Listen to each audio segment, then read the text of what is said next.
Mike O'Mara, Radio Entertainment.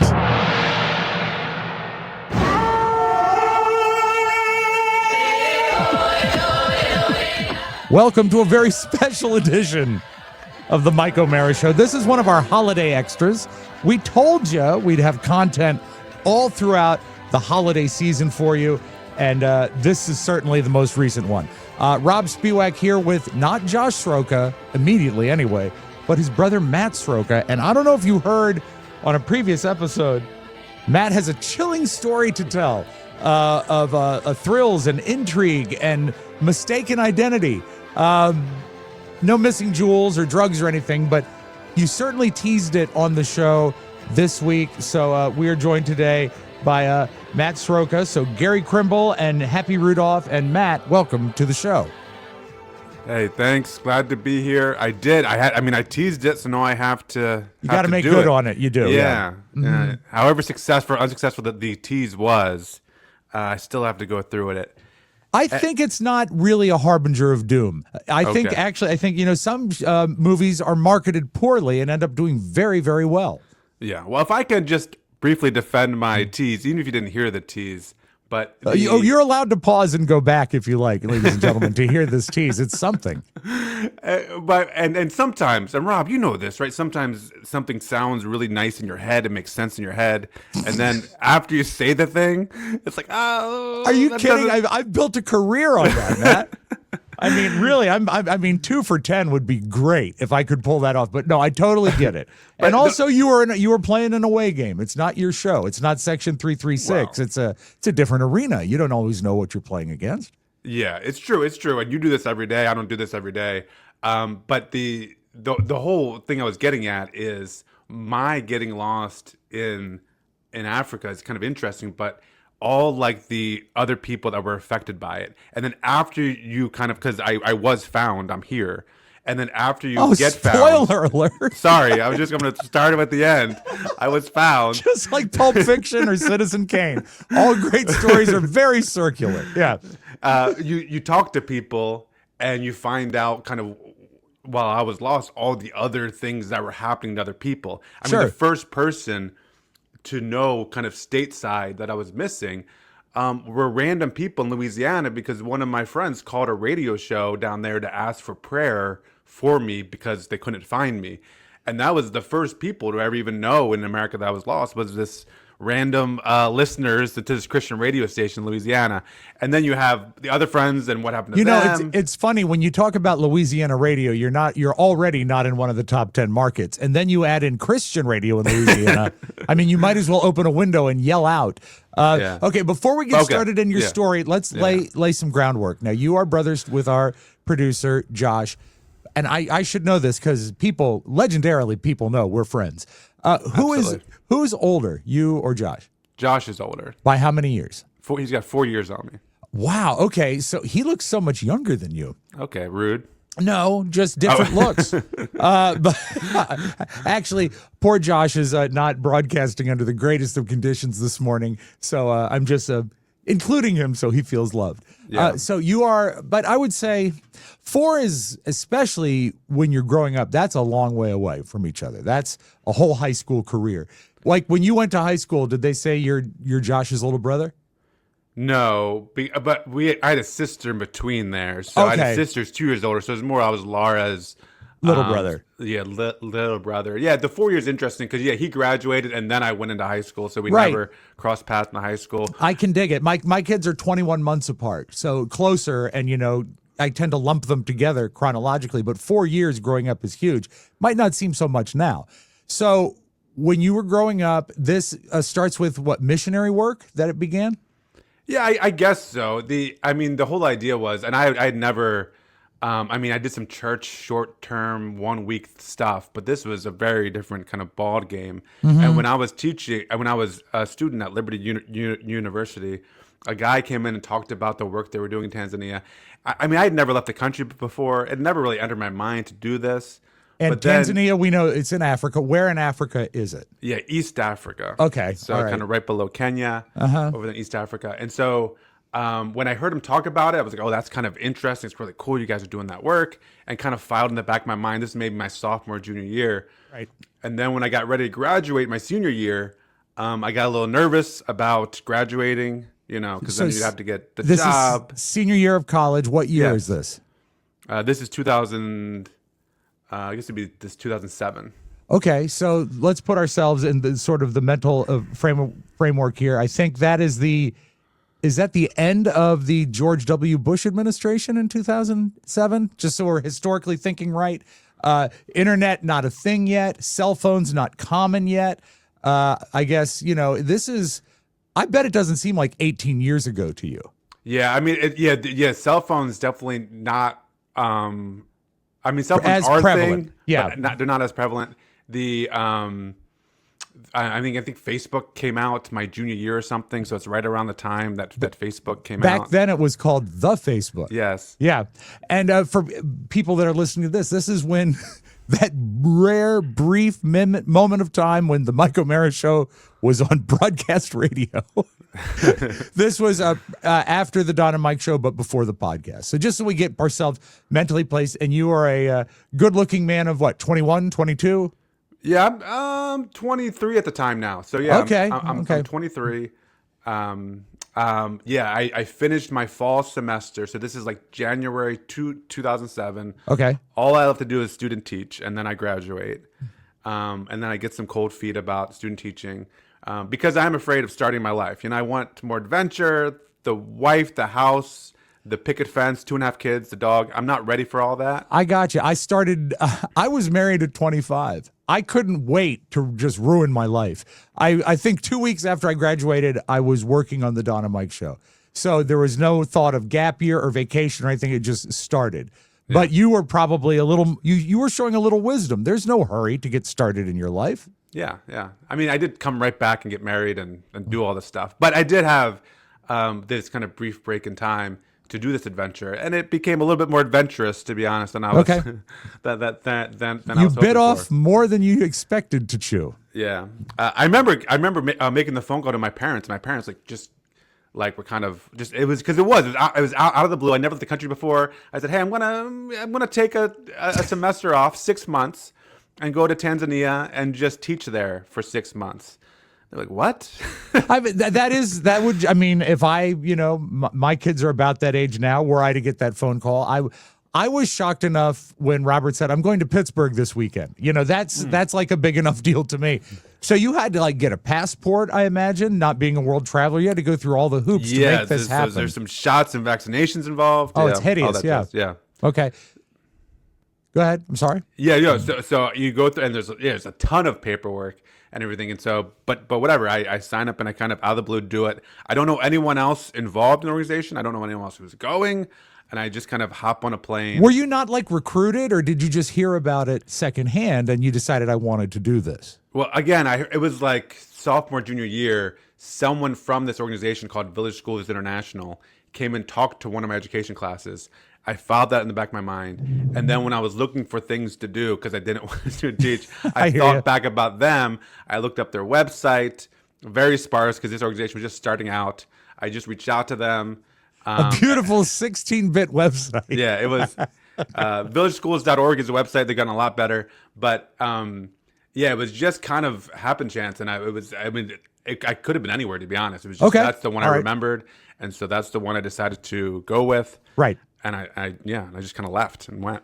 And then, so you hop a plane. I'm hoping it's like a regular plane, not like a cargo plane or anything. You're not sharing it with cows and moose or anything, right? No, I don't remember the airline. This is a legit airline, though. I think. Good. Yeah. If it was a horrible flight, it was probably United. I'm just guessing. No, it was. I mean, I think for this first. I mean, I've been several times, so I think this first trip we flew to London, and then from London we flew to Turkey, then Turkey to Tanzania. Okay, so a couple stops, but not a bad flight experience. Okay, just a question, because I'm fascinated by international travel. When you land in Heathrow, do you have any time to stay and see the city, or are you just locked in the airport and then you catch your next flight? Did you have a layover of any sort? on this first time, there were no layovers, no extended layovers. Okay. There's been other times where I have been able to check out. Okay, London, cool. And then when you go from, London is just like America, except they talk funny. And then you go to Turkey. Was Turkey any sort of culture shock when you landed in the airport? It had to feel different. Yeah, a little bit. And again, for someone who's never left the country before, even just being surrounded by people who are different than me, and then the signs, right, are all different. Maybe even like figuring out the bathroom thing. situation, like all that is, it's something to navigate, especially if you're not used to traveling like that. I took some French, so I was okay when I went to France, but Germany, it can be frightening, not just because they're German, because they've got a history, but also you're right, the signs, it's very disconcerting when you can't read and figure out where you are. All right, I'm sorry. I just wanted to derail you there. It's true, and everyone around you kind of speaking a different language, so trying to navigate that and making sure you don't get lost or make sure you're in the right spot, it can be tricky. And so, Okay, so you land in Turkey, and then it's off from Turkey to Tanzania, or as some people may say, Tanzania. Yes, some people do taste Tanzania. I'm actually scared that I'm going to say it today, so I'm concentrating as best I can. I think both are acceptable and fine. Okay, well, let's go with Tanzania. I think it sounds wiser. Yeah. So you land in Dar es Salaam, which is, a really nice, developed, nice city. Okay. I think I was in Dar for maybe... you call it Dar. Yeah, Dar for short. Because, I see. Me and Dar go back. Oh, sure. And you know the town now. Yeah. But I was just there. We just slept there. So we got a hotel there, slept there, and then the next day we were off. So there was no hanging out, seeing the city. And the organization I was with, they're kind of no nonsense. Like you are there to work. You're there to teach. You're I'm not the there same way. As a tourist. Let's go get to work. Now, if you had some time in Dar, what are the sights to see? What would you do at that time had you known? What would you see in Dar? What is there to see? You said tourist stuff. Anything? Yeah, there's several nice museums there. The downtown area is nice to walk around in. There's a lot of history in terms of there's a lot of interesting stuff about the history of their democracy because they're fairly new democracy. Okay. You could also learn about the different tribes. Is that the capital? I hate to sound as naive as I am, but is that the capital of Dar? Is Dar the capital of Tanzania? Yeah, it gets a little bit tricky because they've been trying for years to move the capital to Dodoma because it's more centrally located. So now people call like the governmental capital Dodoma, but in terms of industry, it's more Dar es Salaam. I understand. Okay. So kind of like two capitals. There's also like Zanzibar is a short boat ride off of Dar. Great Billy Joel song. Okay. Zanzibar. Check it out. You'll probably know it when you hear it. Okay. Yeah. Okay, so you're off with this no-nonsense organization. You're off to your next destination. How are you traveling from Dar? Is it by bus? Is it a crowded bus? Tell us how you live. Yeah. Again, it's no nonsense. They're not getting a special car for us or anything. We're traveling kind of mass transit in these buses. Again, I think I'm the only. There might be a couple Americans who were with me initially, but for the most part, we're traveling on these kind of big buses that go across the country. It's about a 12-hour bus ride to the city we need to get to. That's like flying into Miami when your destination is DC. Yeah, it's insane. That's crazy. It's a different part of the country, and then from there you get on a little bus to take another 2-hour ride. Short bus. Yeah. I understand. To the school where I was going to teach at. Okay, what's the name of the school, or does it have a name? It's DC Secondary School. Okay, very cool. So what grades? 7th, 8th, or the equivalent of 7th and 8th in the United States? Yeah, it ran through when I was there. Let's see, when I was there, they just had 7th and 8th. Okay. But now they have 7th through 12th. Okay. Okay. Good. Yeah. But they call it Form 1 and Form 2 and Form 3 and Form 4, but same idea. We'll talk about that next Christmas. They're in the British system over there, yeah. Yeah, that's the problem. Yeah. Oh, no argument from me, Rob. We are nationalists, pure and true. All right, so you get to your town and you get to your secondary school. Yeah. So and there, it's like, and I'm so glad I ran into Village Schools International, and they've done amazing work. I was just fortunate that this is the organization I choose to go with because they're doing really neat stuff. They've started over 90 schools in the past 20 years, and my relationship with them, has extended beyond that. So this is my first time going. I still support them, and I go, I've gone now 4 times to Tanzania with the same organization. Let me ask you this. You mentioned that when you left, you were sort of in a, not a career standstill, but at least at a crossroads. You didn't know exactly what you wanted to do because you were about to graduate college and you didn't sure if you were ready to adult yet. When you make, and this is more of an end of the interview question, but I wanted to ask this now. Yeah, because we got to get to getting lost, Rob. I haven't got lost yet. This is all Act 1, Matt. So you get there and, you're not lost, but you're at a crossroads, certainly, and you see all of this going on. Did this inspire you to become the Dr. Matt Sroka that you are today? Did this help solidify the fact that you wanted to teach?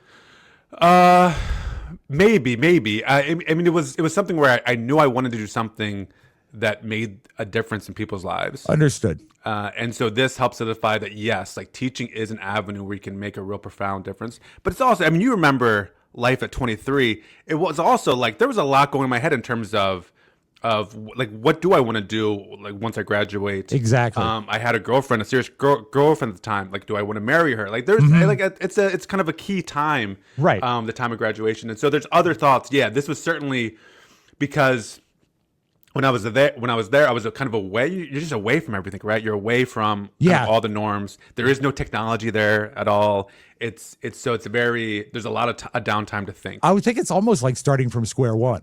Because it's almost like a reset in your life when you land in a place that you are an outsider and you don't know what you're doing and you've never been out of the country. Okay, but you're never miserable, right? I mean, it's nice. It's just different. Yeah, I mean, there were times when I was kind of counting down the days at the end of going home because it was hard. I mean, I was living in a Tanzanian teacher house. There was 7 of us in this one room that's part of this house. So it was kind of intense living. And was it or was it not the inspiration for the sitcom Friends? I understand that it was loosely adapted from your lifestyle over there. The food was ugali and beans or rice and beans kind of monotonously every day. So like there were some things that I was Is the rice and beans that you had over there as good as the rice and beans that you put in the cookbook? Oh, man. And that was my inspiration for the cookbook. The TMOS family cookbook has your rice and beans at 14 cents a serving? Yes, and my inspiration for that, and I became hooked on rice and beans after living in Tanzania. So yeah, that recipe definitely is inspired from my time. Awesome. Okay, very cool. So the food is not as zesty as perhaps you had hoped, but at least it's reliable. Yes, I'm well fed. I'm never wanting for food there. And so I live 6 months there with Tanzanians. I'm teaching. There's really and it's so hard to get anywhere anyway. It's not like I can't go on trips anywhere because it's just too hard to get anywhere. Understood. So I'm staying there and I live there and I stay there for 6 months. And then after that, we go back. But on the way back, they're kind enough to say, hey, on the way back, choose one touristy thing to do before you go home. Right? So do one touristy thing. Thanks a lot. Yeah. And this is where the getting lost part comes in with the touristy thing. Okay. If I just would have stayed working, Rob, none of this would have ever happened. This is a lesson for all the kids who are listening. Focus, nose to the grindstone, and you too will never be lost in Africa. We're going to take a brief break, and when we come back, we'll get to the crux of this story. I'm joined by Matt Sroka. This is the Mike O'Mara Show, and he is lost in Africa.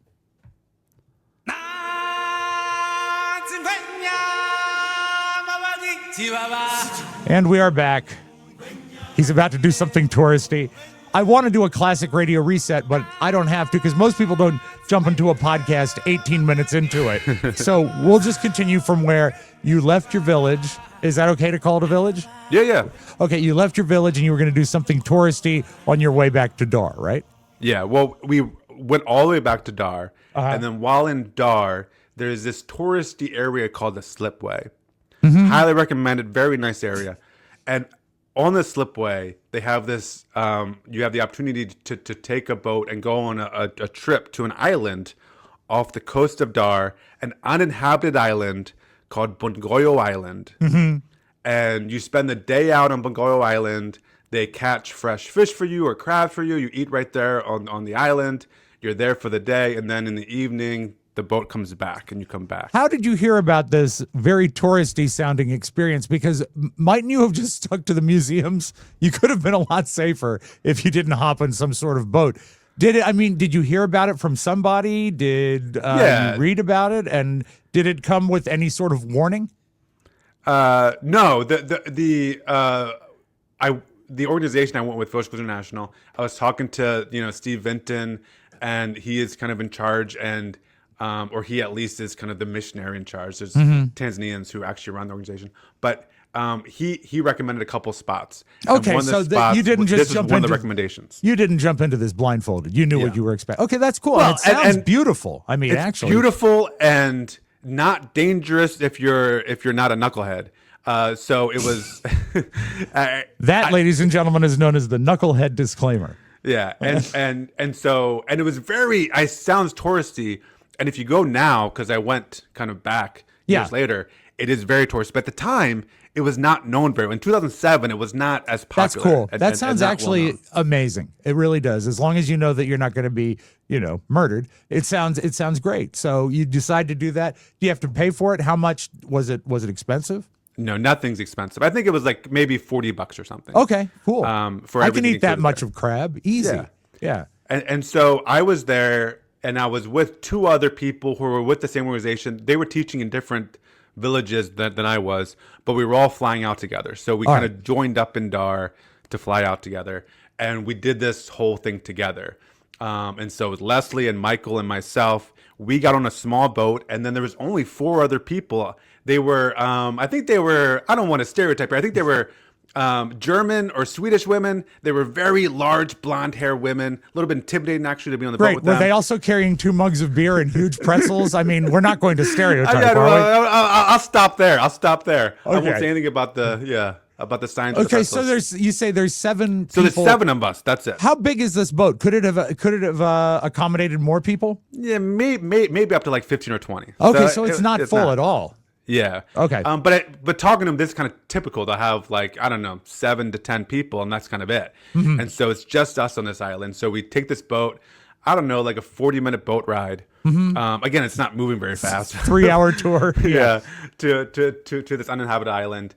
And you get there, and it's nice. They have these beautiful, pristine beaches, clear water. Yeah. It's just I mean, it's amazing. Right. The island is also kind of, it's wooded. So there's woods, forests to explore, and the forest, and this is where the trouble comes. The forest and the woods were it was calling me, Rob. It was calling me. I understand. Here's one last adventure before. I mean, the next day my flight left at 8 a.m. to go back to America. And so like, this is my last day in Tanzania. Yeah. This is my adventure. And besides, what happens in the Dar Island stays on the Dar Island. There you go. You go crazy. I mean, there's German women. Look out. Watch out. Well, I'm kidding. All right. So the woods are calling you. Now, are the trees, they're not like, are they palm trees because it's warm? Is it like American oaks and maples? What is the forest like? Because I'm picturing like a jungle, and I'm sure that's not right. Well, it's I don't know I don't know my tree types here, Rob. I'm gonna disappoint you here. That's quite all right. It's like a thick forest. Okay, all right. So it is not like the sporadic palms. It is like a thick forest. Understood. All right. And so and people can look up pictures of Bongoyo Island. Just type in Bongoyo Island, it'll pop up. I was doing that last week. What a coincidence. Yeah, interesting. And well, listen to my story before you go, Rob. Okay. And so I started to kind of and I left. My friends and everyone else decided just to stay on the beach and enjoy the beach and swim. That's smart. Idiots with your fresh water and your swimming. I said, no, thanks, guys. I'm going to go explore. Anyone come with me? Like, no, Matt, we're just going to stay on the beach. Was not to stay on the beach. And so everyone else stays on the beach. And this is like, I'm a knucklehead for a lot of reasons. But here I leave my shoes, my bag, my passport, all on the beach. Oh, okay. And I go and by the way, boys and girls, if you ever travel, don't leave your passport ever, no matter where you go. No, tape it to your leg. Yeah. It's really quite important. Yeah. And so I start walking through the island, and it's kind of cool. There are some kind of paths that you can kind of navigate a little bit, and so I'm kind of enjoying the walk, and then I kind of curve out eventually, and it goes to the beach again. And so now I'm kind of walking around the edge of the island, and I'm seeing all kinds of cool stuff: starfish, eels. Wild. That's cool. It's just tropical fish. It's just really cool. And I continue to walk around. And my plan is, like, I've walked deep enough into the forest and then out into the edge. My plan is to walk along the beach and kind of walk around the island and get back to where my friends are, the main part of the beach. Okay, so this island that is out there with the forest, if you just look at the perimeter of the island, it is navigable. It's not a huge, you're not on Greenland here. I mean, you could walk probably the circumference of the island in a couple hours. Is it that big, or how is it? Rob, that was my understanding. Ah, okay. Forgive me for reading ahead. But the reality was different. Okay, let's focus on reality. And so I start walking around thinking that, yes, like within an hour or so, I walked an hour in maybe or so. So yeah, I don't know. Eventually I'll get back to my friends here. As a rule, how is your sense of direction? Not good, Rob, not good. And See, my wife has the worst sense of direction ever, and she has a college degree in cartography. So don't feel bad. Yeah. So don't feel bad, but I would be thinking if I had a limited sense of direction, which I do, I'd even wonder if I'm walking the right direction when I got to the beach. No, you're absolutely right. And I wasn't thinking that, Rob, because all I was thinking was, this is awesome. This is an adventure. Sure. And this island's not that big. So even if I'm walking the wrong way, I'll eventually make it back around to my friends either way. The Beltway theory. I mean, you can shorten the trip or you can lengthen it, but you're going to get there either way. Yeah, but then something starts to happen, Rob, that changes everything. I'm walking on the beach, and then there's water. There's the ocean right there. Well, yeah, I mean that's kind of right next to me. That's what happens on a beach. Yeah, and then I noticed, Rob, that all of a sudden that water that was a few feet away is now at my ankles, and now before I know it, it's at my knees. Oh, the tide's coming in. Yes, tide's coming in, Rob, and something's changed with the island too, where it's no longer beach. It's like these jaggedy cliffs, then the island. So not just the tide changing, but the topography changing as well. Absolutely. And so I can't, at this point, just get back on the island because these, large 10-foot cliffs are in the way. Is this the first nod of something might be wrong in your head when things are changing like that? Or did you have any misgivings leading up to that? No, this is the first time. Okay. All right. I understand. What goes through my mind is, okay, I have two options. I can keep on walking this way and make it back to my friends. Mm-hmm. Or I can turn around and go back to where that beach part was. Double back. Yeah. But again, in my mind, I'm thinking, I have to be close. And also, if you turn around and not face the rising tide and the jagged rocks and certain death, you are also undoing all the progress you've made. Yes, okay, exactly. So I know you've got an internal fight going on there, right? Yes, yeah. And so this is my debate happening, and I kind of debate this for a while. And then finally, I just, you know what? I'm just going to keep on going. And then I pick up, but at this point, I'm concerned, so I start picking up the pace. I'm walking with purpose, Rob. I understand. You're no longer a nice lollygagging. Yeah. No, I'm not looking at starfish anymore. I don't care about the stupid starfish. I'm trying to get back I understand. To my You're motivated. But I can't describe to you, Rob, how, and I don't know, I haven't looked up the math on this. Right. But how fast this tide rises is unbelievable. I've seen it, especially when you are on an isolated landmass like that. There's an island off of the eastern shore of Virginia called Cedar Island, and I was on that one day, and we basically blinked, and our boat was grounded. That's how fast the tide went out, and it just, especially on a landmass like that that's isolated, you feel it. It is fast, and there's no way to fight it. Yeah. So before I know it, Rob, the water is over my head, and I am swimming with no way to get back on the island. So you can't even get to the jagged rocks at this point. No.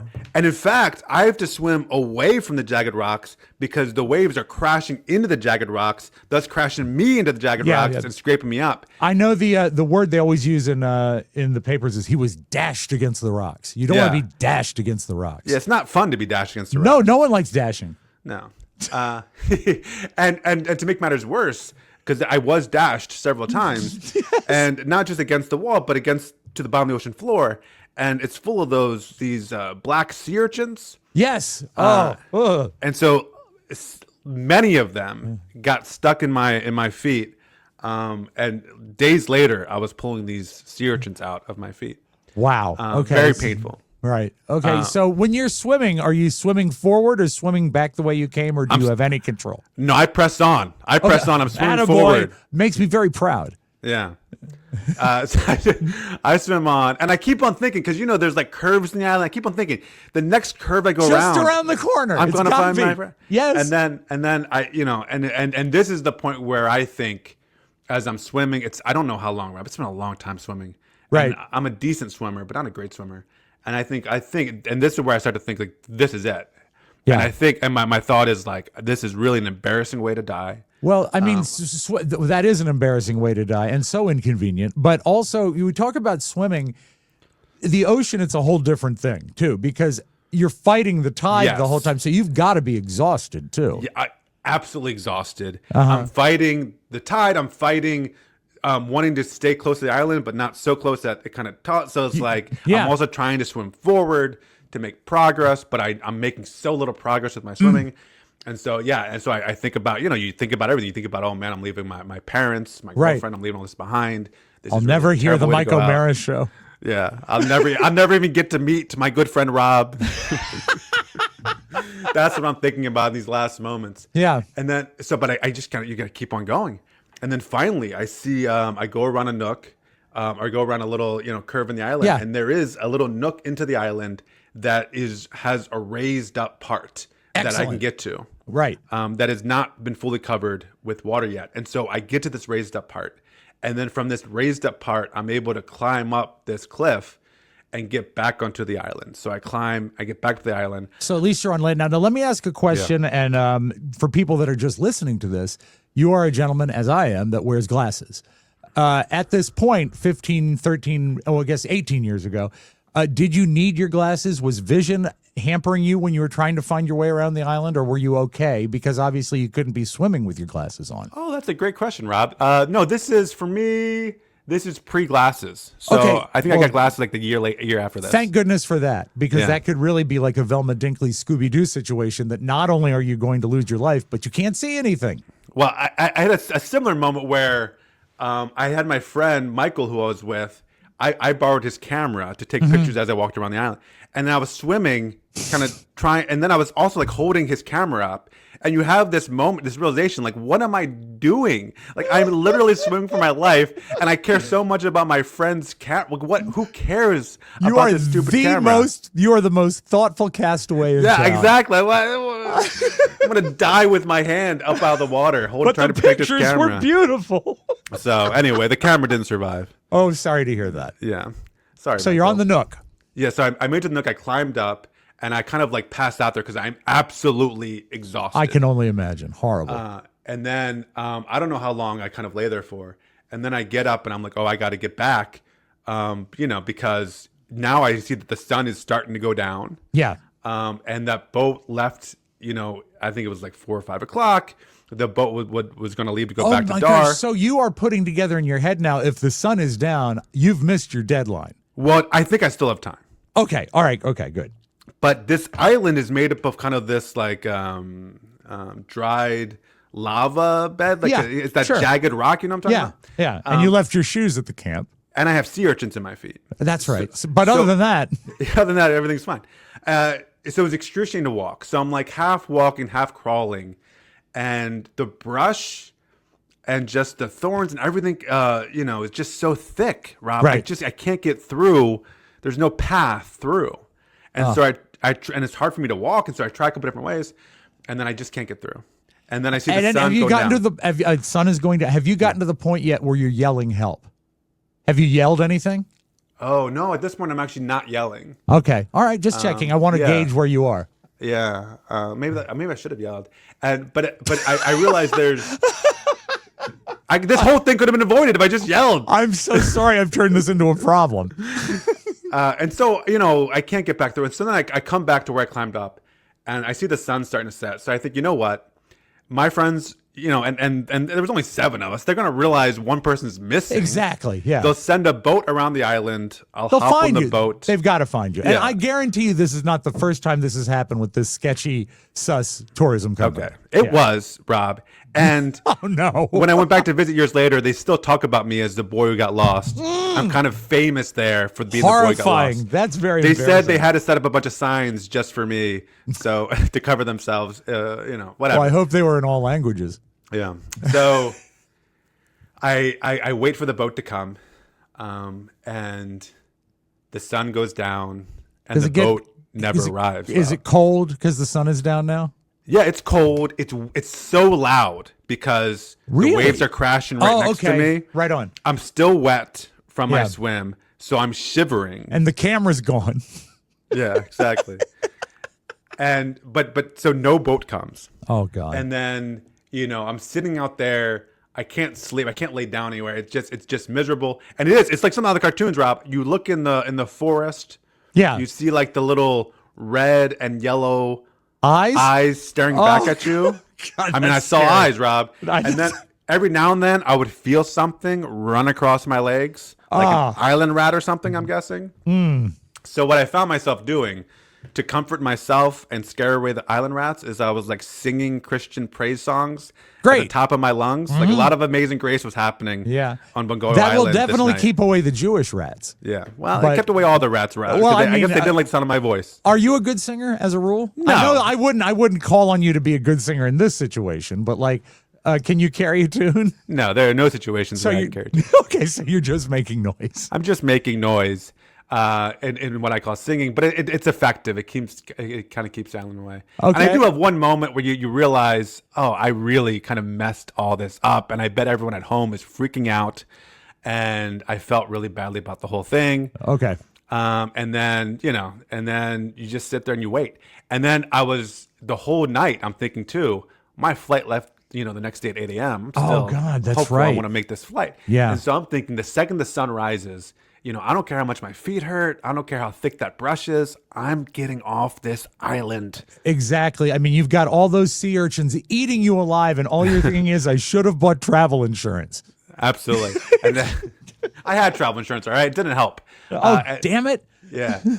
And so I wait for the sun to rise. The sun rises. I start taking off back to the island. Again, though, I get like 15, 20 feet in. I just can't go any further. Like, it's just so thick. So miserable. I just can't make it through. Hey, look who's here. Hey, I am here, just hanging out. Matt, is this a good time to share that this is when everyone gets notified in the States? Yeah, so I guess, night, this while is you're where... asleep. Yeah, Just while singing. I'm sitting there feeling bad about all this, phone calls are being made.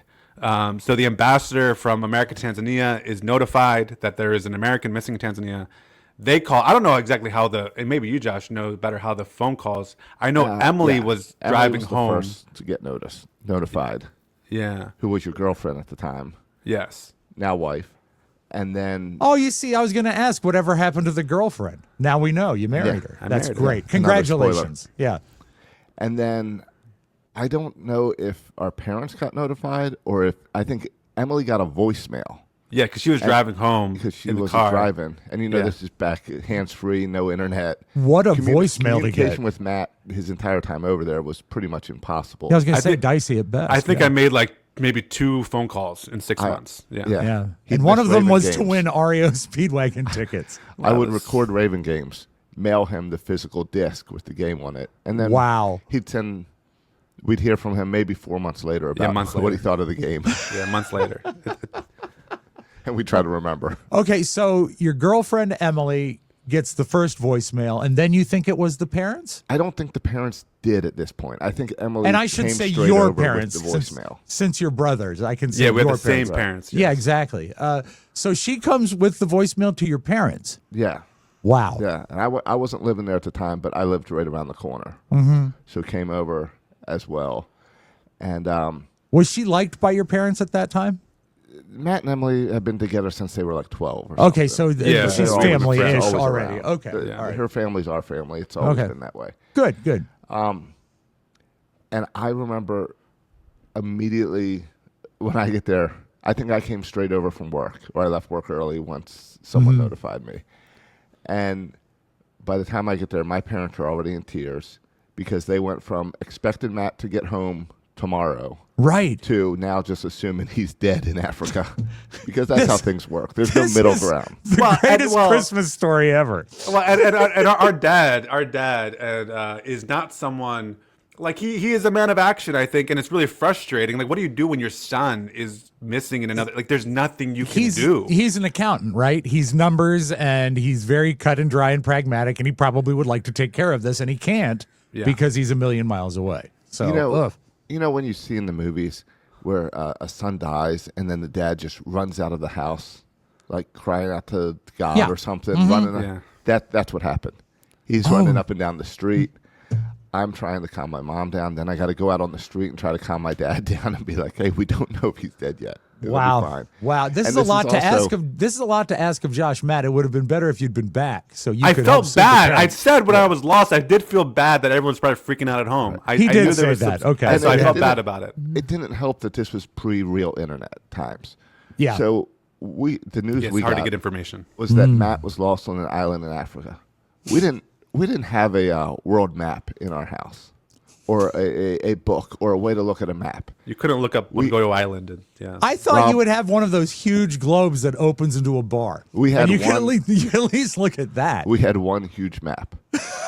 We had my sister's shower curtain, which was a world map. Oh no! And You're if you know kidding. anything about the detail of those maps, Yeah, they they're showed- not They exact. showed only the island of Madagascar off the coast of Africa and nothing else. And we're like, that's too Yeah, big. this island isn't listed on that map. Yeah, well, that island needs to really work on its PR. It needs to be shower curtain ready. Yeah. So, what is the next step? The shower curtain is useless. Yes. You guys are panicked. You're trying to calm your Everything- parents. Everything in Maryland was useless. Okay. It was. Yeah, there's nothing you it guys was, can do. I believe Emily's parents showed up to kind of calm and support Emily. I was Right. trying to support my parents. Right. Meanwhile, on the I island, think our isn't this sisters were away at college. okay? I don't think they were around. So, did you notify them? Did you do the boomer thing of not don't notifying them? Okay. And so you're back, and this is when you find the volleyball named Wilson, right? Well, I tell you what, it was. I had at this point, Rob, I hadn't shaved for 6 months since I've been there, just because it was Nice. complicated. So I did You're have an welcome, impressive, ladies. Yeah. impressive beard, and kind of being gone. You know, I was only lost on the island. You know, I wasn't lost on the island for years, but I did have an impressive 6-month beard. Yeah, going sure. on. And so this, I can't get off the island. So I sit back to my, I'm on the edge of the island here where I climbed up. All right. And then I just wait. And finally, and I see the sun come up. I know it's past 8 o'clock now. I missed my flight. Sure. And then I see a fisherman, a Tanzanian fisherman. He's out there fishing. I have my shirt off. I'm yelling, "Sadie, Sadie," which means help in Swahili. Sadie. He sees me, gives me a big old smile and wave, and then keeps on going. Oh, he thought you were just waving. And then I yelled some, inappropriate words in English after that. Right. And then, but I didn't know at the time. He went, there was a motorboat that was looking for me. He had this little sailing boat. He went to go get the motorboat. Oh, okay. So what So he you was- thought, you yeah. thought he was just blowing you off. I thought he was, but he was Yeah. actually going to get help. Okay, and, good. And so the motorboat came, and I was able to jump in the water. I swam to the motorboat. They took me back to the back to Dar, and there waiting for me was the ambassador to Tanzania. And that's when I heard about all the terrible stuff that could have happened to me. Like apparently they thought the island was full of puff adder snakes, which could paralyze you. yes. Pirates, I guess, are very common on East Africa's coast. I was ignorant of all this. And then, Well, of this course, very they thought rarely happens to the people that are on the beach. Yeah, exactly. You got to go into the rocks to get dashed against the rocks for that to happen. Yeah, and then So when you get there, yeah. all I can picture is, I know you were only gone, maybe 20 hours at most, but I picture you in shredded rags and then the ambassador in like a beautifully tailored suit welcoming you. yeah, I mean it was about 24 hours. We're talking about like 24 hours. So, Okay. Yeah. And yeah, he's dressed really nicely. I'm still I'm still wet, I guess, because I just jumped in the water and swam. Right. I'm still shaking cold. Yeah. Both because of it's not that cold, but also just because I'm kind of a little bit in shock about this whole kind Well, of of course, and starvation and dehydration. I'm sure you're dealing with everything. Yeah, and I was, I bought he bought me breakfast, and I got to ask for a cup of hot oatmeal, and I burnt my tongue so badly, Rob, because I took now one it's big bite. really a bad day. I took one big bite of that oatmeal and burned my tongue badly. My Unless tongue you is- got a splinter, I don't know how the day could have been any worse. Oh man! And so anyway, I was able there to talk to my family and Emily and assure them that I was alive and okay. What was that like? Did you dial Emily directly or your parents directly first? Oh, that's a great question, Rob. I should know that. The ambassador set it up for me, so he made the calls. Okay. I think they were all together, maybe, and so they Like called. a conference call. What was the Yeah. reaction like when you heard their voice and they heard your voice finally? they were obviously relieved. Yeah. I was still in a state, a little bit of disbelief that all this is happening. I'm hearing this like- some 15, 18 years later. It's the same way. It's a wild story. I think on the state side, I think it was only maybe 6 hours from notification that he was missing to notification he was found. 6 Oh, to 8 okay. hours, Well, 'cause that's- there's time change issues. So it's that's- not like we had to go to sleep wondering. That's what better, happened to but Matt. it's still bad. Ugh, I can't Yes. imagine. Ugh.